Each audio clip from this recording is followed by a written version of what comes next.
water pump. Some of the challenges that you might have. One of the most common problems we see is people will winterize a trailer, you run the pump dry so it doesn't freeze, then come spring it won't prime. So all of these pumps are self-priming, but they can be dry and have a bit of an airlock in them. When they ship to us, they've got a bit of water in them, so they are ready to prime, but when you blow them out in the wintertime, they're going to be dry. So all of our installs have this strainer right in front. So this is our pickup from our tank. If your strainer is upside down and this little glass cap is on the bottom, just spin this whole apparatus around. The strainer should be on the top. At any rate, I'm going to turn the switch on. This is essentially what your pump's doing. It's running, it's making noise. It's just not pulling in any water. So what we're going to do, just take some regular water and fill this little cup up. So if you watch it, half of the water is going to run back down into the tank, but this outer ring here is holding water. So all I'm going to do is turn the tap or the pump on just for a quick second, just so it pulled that down a little bit. That just pulls the water into the diaphragm. I'm going to fill it up again. This time I'm going to put the cap on, screw it on good and snug, and open the cap.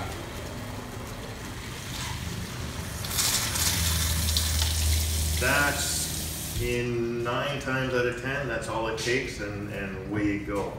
Here's another thing to watch out for though. Just gonna unscrew this cap again. The strainer, we see it here on our demo all the time.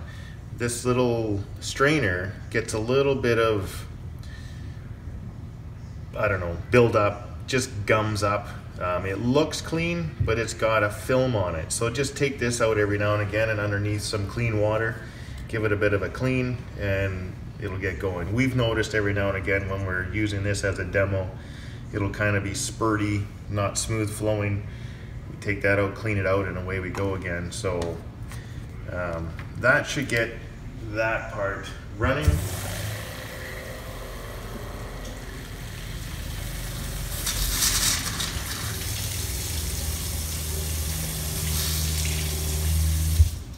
Okay, another adjustment for the pump. Again, it's typically when the pump's new and everything sometimes needs to be adjusted. What happens is you turn the sink on, the water on, shut it off, and the pump keeps running. So it's just the pressure switch here that needs to be adjusted. So I'm going to adjust this one to mimic the problem. So essentially, water is running. I'm going to turn the pressure up. So I've shut the water off, but you can hear the pump still running.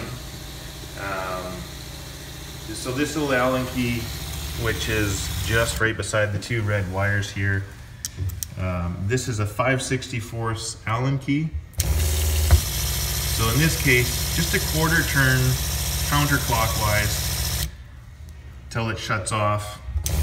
Run it. It may still, a little bit of a hiccup, so another quarter turn. And there we are. So another problem that we see with the pumps is you're hooked up to city water for almost all of your time there that you're camping, and then you notice that the water tank is overflowing. Usually what happens in that case is there's a check valve within the pump head, and that can get, I don't know if it's dislodged, you might have a little bit of debris just not letting that check valve fully seat. So a quick and easy test to make, to try and flush it is shut off the city water hookup, disconnect the hose, and if your fresh tank is still full, we'll use that water. Just turn your pump on, and essentially you're trying to flush the water from your fresh tank through that little check valve, You know, a couple things: turn the water on and off a couple of times. Open up your bathroom faucet and your kitchen faucet to run a good amount of volume of water through the pump. And like I say, on and off a couple of times just to try and get that little valve moving. If that doesn't work, it'll work temporarily, but if the problem comes back, I've got a pump here that I've already pulled all the screws out, so it's just a quick show you what's inside here. So just to zoom in here on the head side, this is the check valve. So you can see the normal movement here. So basically the water from the fresh tank is coming through this way. So it can be anything that's blocking that. There's a little O-ring inside there. So just make sure that's, you know, again, if flushing it didn't work, you might have to pull it apart, and there might be, I'm gonna guess, a hair or something in there that you may have to physically remove and then put it back together. The other thing you can do too, while you have it off, might as well, this side of the pump, this is all the diaphragms that actually create the suction. Just have a look at these seals. Make sure, sometimes we've seen where little bits of whatever can be half hanging out. It'll still run, but you're not getting full suction because maybe one of the four has something in it. This is the other side, same thing, just have a look at these. When you go to put this back on, it doesn't matter which way, it'll fit anyway.